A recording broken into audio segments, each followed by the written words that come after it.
일본 여행을 가지 말아야 할 사건이 여럿 발생했습니다. 어떠한 소식인지 확인해 보도록 하겠습니다. 구독과 좋아요는 영상을 제작하는 데 큰 도움이 됩니다. 꼭 부탁드립니다.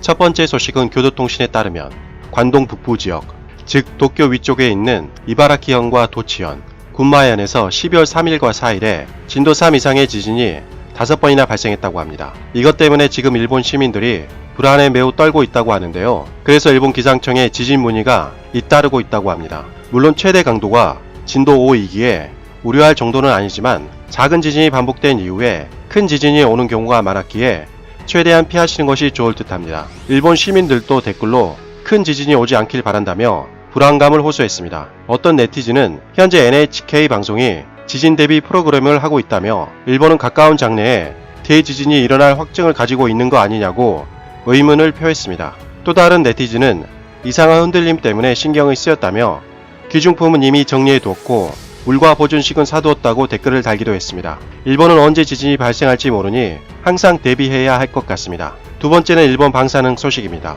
일본은 2020년 도쿄올림픽 성화 출발 지점을 후쿠시마현으로 결정했는데요. 최근에 그린피스 관계자가 확인 결과 2011년 후쿠시마 원전 사고 이전보다 최대 1775배 방사능 수치가 높아진 것으로 측정되었다고 밝혔습니다. 성화 출발지로 지정된 제2빌리지는 후쿠시마 제2원전에서 겨우 20km 밖에 떨어지지 않은 곳인데요. 현재 일본 현지 유소년 축구팀과 해외 축구선수단이 훈련시설로 사용하고 있다고 합니다. 일본 정부는 이 소식이 알려지자마자 급하게 다시 제염 작업을 실시했지만 소식통에 따르면 일본 정부에서 실시하고 있는 제염 작업이라는 것이 특별한 약물 처리를 하는 것이 아니라 대지를 긁어내고 풀을 베는 수준으로 알려져 있습니다. 사실상 방사능 제거 작업이라 부르기 민망할 정도이며 그냥 청소 수준이라고 하는데요. 더욱이 그린피스에 따르면 산림 등은 제염 작업이 하기 매우 어려워 아예 방치했기 때문에 폭우만 쏟아지면 사람이 살고 있는 도심 지역으로 방사능이 흘러 들어온다고 합니다. 그린피스에서는 제2빌리지는 일본 정부에서 집중적으로 방사능 제거 작업을 한 곳인데 이런 곳에서 방사능 핫스팟이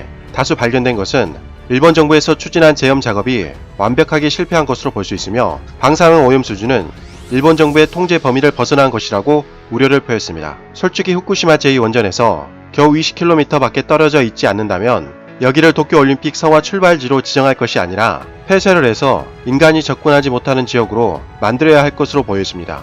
올림픽 정신을 살펴보면 전 세계 인류가 서로 이해하고 사랑하여 세계 평화에 이바지하는 것을 이상으로 삼고 있는데 도쿄올림픽을 개최하면서 방사능 때문에 올림픽 선수들과 여행객들의 건강을 해친다면 그 취지가 많이 퇴색될 것 같습니다. 도쿄올림픽이 1년도 채 남지 않자 해외 뉴스들도 후쿠시마 방사능 심각성을 인지하기 시작한 것 같습니다. 일본이 유의미한 태도 변화를 보일 수 있도록 세계 각국은 더욱 일본을 압박해야 할 것 같습니다. 이상 가치왕 채널이었습니다. 지금까지 시청해주셔서 대단히 고맙습니다. 항상 건강하시고 복 많이 받으세요.